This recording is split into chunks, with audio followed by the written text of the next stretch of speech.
Mələklər dedi, ilahi bunu da həlak eləyək, bu çox nurani, pak adamdır.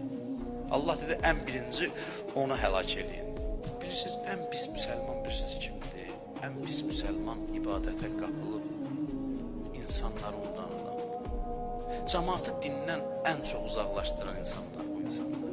Heç kimə faydası dəyməyən abidlər. Ən çox xoşa gəlməz xislət budur. Deyim, mələklərə əmr olundu ki, gedin filan əhalini, yerin əhalisini məhv edin. Allah bəla göndərir. Hamısı günahkardır. Mələk gördü ki, bir dənə abid bir, məsələn, nurani bir kişi orada ibadət edir.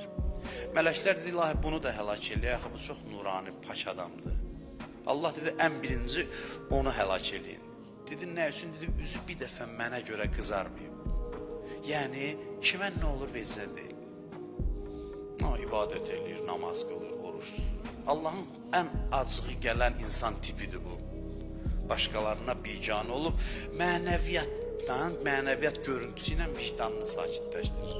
İctimai məsuliyyəti dərk eləmir. Vicdan ki sızlayır, güc verir namaza. Ki, vicdan nəyləsə aram eləsin, sakitləşdirsin.